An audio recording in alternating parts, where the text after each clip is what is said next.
Kiandutu Thika. This is where I was born. I had both my legs. I played just like them. My father sold discarded bread from bakeries. My mother was a fishmonger. When my mother got pregnant with our last born, the fish had to be dropped off by the road for her to pick. One day, I accompanied her to the roadside to pick the fish. I do not know what happened. I woke up in the hospital without a leg. A bus had hit me and my leg amputated. I was 4 years old then. They took me to a special school for the physically handicapped.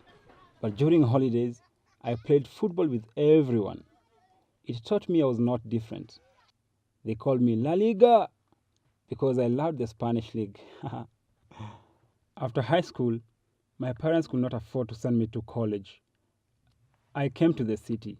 2005, I joined the national wheelchair basketball team.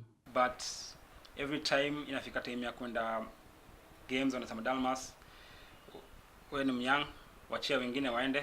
You have so many years to play, so I got impatient and nika quit basketball. And I started swimming.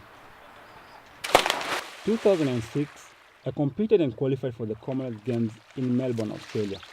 At the last minute, the government said they had no money to send the 6 of us to the competition.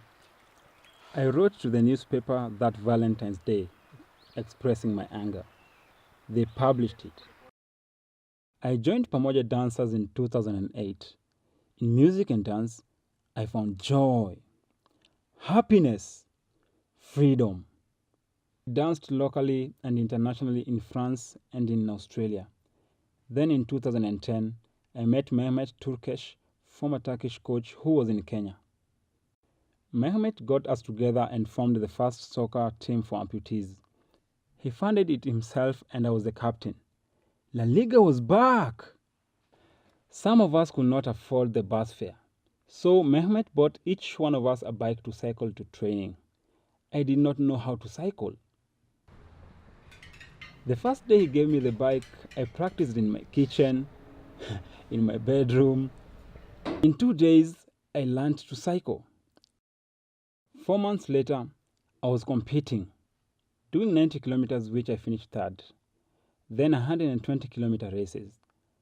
But due to lack of proper training gear and sponsorship, I could not participate in the World Championships. 2013, Kenya hosted the African Championship for amputees, and the government said they had no money. I captained the Kenya team.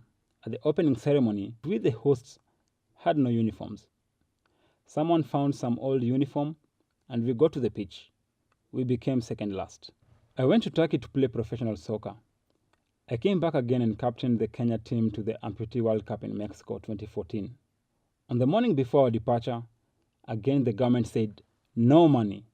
I led my teammates in camping at the minister's office in full glare of the media and were given flight tickets with the promise government officials would come to Mexico to settle our welfare. They never appeared. On our first game, we had no uniform. We lied to the officials there was a mix-up and our luggage got lost at the airport. Then we ran to the Mexican stands and borrowed the t-shirts the fans were wearing. We only won one match. After the World Cup, I went back to Turkey for my professional career. For me now, it is no longer about proving I can do all things that people think a differently abled person cannot do. For me now, it is to help others to achieve their dreams. I started a Facebook page where I try to help my fellow African brothers in Turkey to get a better welfare and playing contracts. I wish to push other countries, including European ones, to have professional amputee soccer leagues. I keep one foot ahead, not because I only have one foot, but because in my mind, I am not disabled. I am just differently abled. We all have to believe in what we can do and achieve it.